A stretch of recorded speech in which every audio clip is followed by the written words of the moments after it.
Biology ලොකු විෂය නිර්දේශයක් කියලා අපි නිකන් ඉන්නවනේ. දැන් ඔයාලා 2025 අලුත් දරුවෝ බයෝ කරනවද, මැත්ස් කරනවද, ආර්ට් කරනවද, කොමර්ස් කරනවද මොකද්ද කියලා ඇත්තටම ඔයාලා ගොළුවෙත් හරියට නෑ ඉමේජ් එකක්. මේවට ඇවිල්ලා බලලා එහෙම නවා තීරණය කරන්නේ. එතකොට මේකෙදි මම ඔයාලට කියලා දෙන්නම්. ඔයාලා හෙට ඉඳන් මොන පන්තියක මොන විෂය ඉගෙන ගත්තාත් ඔයාගේ ජීවිතේට පාඩම් කරන එක ලේසි වෙන හොඳ ටිප් එකක්. මේක පුතේ ලොකුම සිලබස් එක බයොලොජි නෙමෙයි. ලොකුම සිලබස් එකේ අපේ සිලබස් එකේ තියෙන පාඩම් 10යි.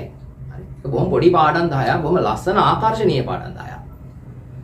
ලොකුම සිලබස් එකේ මාතෘකා තියෙනවා 84000. පොඩි ගාණක් නෙමෙයි.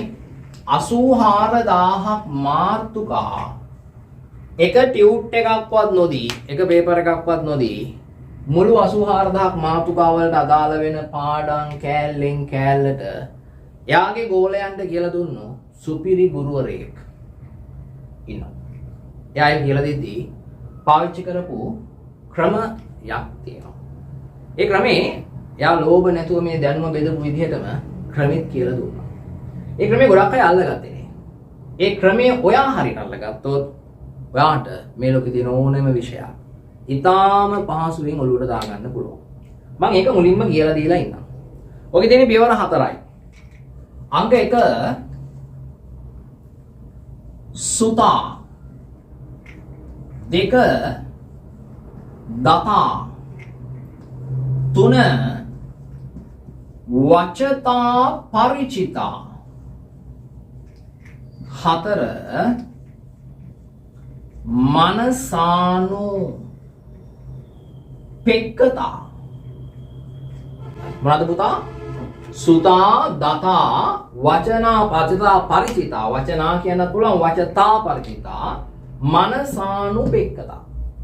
මේ ස්ටෙප් 4 ඔයා ඕනෙම විෂයක් ඉගෙන ගන්න තැනක පිළිවෙලට දාන්න. දාලා චෙක් කරලා බලන්න වැඩේ වෙනවද නැද්ද කියලා. වැඩේ වෙනවද නැද්ද කියලා. මොකද්ද මේ සුතා කියන්නේ? සුතා, සුනාත.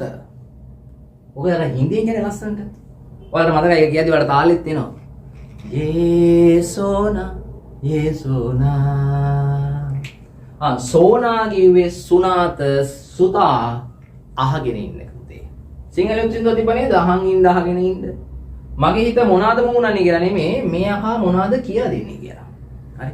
ඕක ෆෝකසින් කියලා අපි කියනවා අධ්‍යාපන මනෝවිද්‍යාවේ. එහෙනම් මේ ෆෝකස් එක තියාගන්න එක සුතා අහගෙන ඉන්න. දතා පටල ගන්න එපා. දතා කියන්නේ ධාරණය නෙමෙයි. හරි.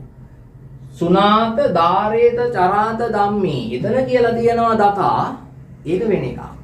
මෙතන ධාරේත. මේක ධාරේත නෙමෙයි, මේක දතා. මේක දරා ගැනීම. ඔක තියෙන්නේ yes I can do කියලා කියන්නේ. මට පුළුවන්. දැන් මම ඔයාට මේ මුළු විෂය නිර්දේශෙම උගන්වන්නේ සම්පත් පොතවත්, ගුරුවත් පොතවත් පිටු පෙරලා බල නෙමෙයි. මම ඔයාට මේ දේ උගන්වන්නේ මේකේ තියෙන සංකල්ප ටික අරගෙන. ඉතින් මට පුළුවන් නම් පුතේ මේ පාඩම් 10ම සම්පත් පොතවත් පෙරලන්නේ නැතුව නමුත් සම්පත් පොතේ තියෙන හැම පොයින්ට් එකම හරියට ඔයාට එන විදිහට උගන්වන්න. ඔයාටත් තියෙන්නේ මගේ ඔළුවම නම් මගේ විදිහටම නම් ඔයා හැදිලා තියෙන ඔයාටත් පුළුවන් නේ.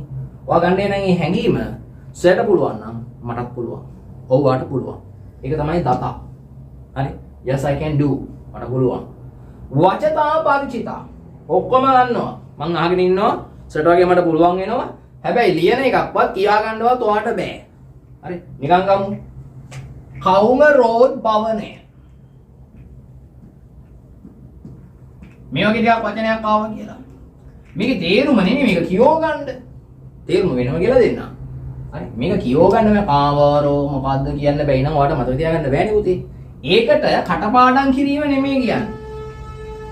ඔයා මාත් එක්ක සැරෙන් සැරේ අපි ඒක කතා කරනකොට මොකද්ද පුතේ මේ කියන්නේ? මේ කියන්නේ මොකද්ද? කියද්දි ඔයත් කතා කරනකොට ඔයාට ඉබේ පුළුවන් වෙනවා.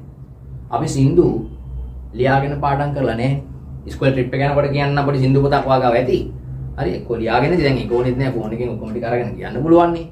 එතකොට එහෙම ලියා ගන්න ඕනේ නෑනේ සින්දුවක් ලස්සන එකක් ඇහුණත් මුමුණ ඉද්දි ඊට පස්සේ පුළුවන් වෙනවනේ. එහෙමනේ වෙන්නේ. නේද? එතකොට අපි දැන් නිකන් ගමු ගාථාවක් කියනවා. නැත්නම් යාඥා කරනවා. ඒකෙදිත් ඇත්තටම මුලින්ම අපිට කියා ගන්න බැරුව කියන්නේ අපි මිමුණුවා. මේක තාලේ දැම්මා. ඊට පස්සේ පුළුවන් වුණානේ. ඒක තමයි වචතා පරිචිතා. එහෙනම් මේක භාවිතා කරන්න ඕන.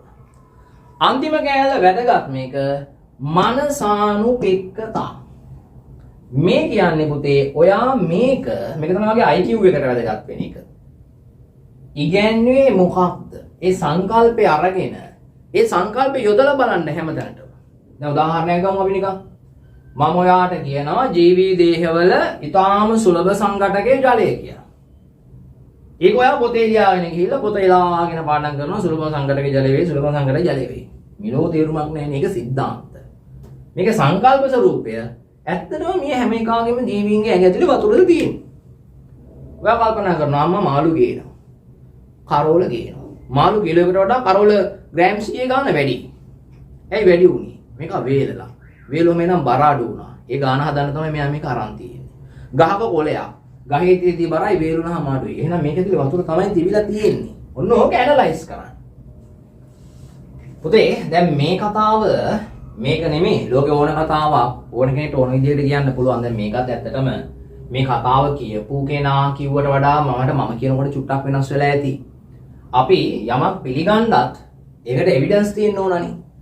මේ කතන්දරේ කිව්වේ කවුද? මේ 84000 මාතෘකා මොනවාද? පුතේ 2550කට විතර කලින් අවුරුදු ලෝකේ හිටියා මහා පරේක්ෂකයෙක්. එයා අපි එතුමා කියන වචනයෙන් පාවිච්චි කරමු. එතුමා අවුරුද්දක දෙකක තුනක දැන් අපි වගේ අවුරුදු 3-4ක උපාධියක් නෙමෙයි.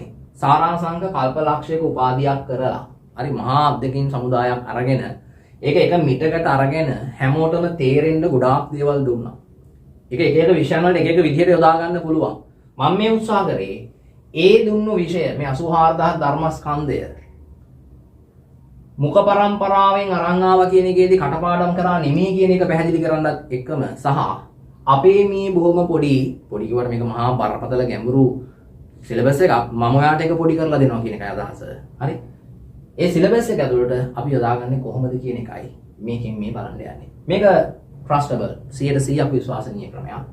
මම සම්පත් පොතේ අකුරක්වත් බලන්නේ නැතුව ඔයාලට උගන්වන්නේ මේ ක්‍රමය පාවිච්චි කරලා. සම්පත් පොතේ තියෙන දේවල් ඒ විදිහටම මම ඔයාලට කියනවා. ඒවා ඒ විදිහටම වෙන්නේ කොහොමද කියන එක කියනවා. මේ සංකල්ප දැනුම පාවිච්චි කරලා. අපි මේ වැඩේ කරමු. ඔයාලට පුළුවන් අනිවාර්යෙන් රෑන්ක් එකක් දාන්න. ඒකත් මේ දතා කෑල්ලට දාගන්න. ලංකාවේ පළවෙනියා වෙන්නේ ඔයාගේ වයසේ දරුවෙක් නම්. ඔයාටත් ඒවනම් තියෙන්නේ. ඔයාට පුළුවන්. ඔයාට මම මාර්ග පෙන්නන්න අපි වැඩේ කොට දාමු. හරි. එකඟයිද? එහෙනම් වැඩේ පටන් ගමුද? හරි. එහෙනම් මෙන්න මේකෙන් මෙතන ඉඳන් උගන්නන හැම වචනයක්ම මේ කෑල්ල ඇතුලේ ඉඳන් ඔයාගෙන ගන්න. ගන්න.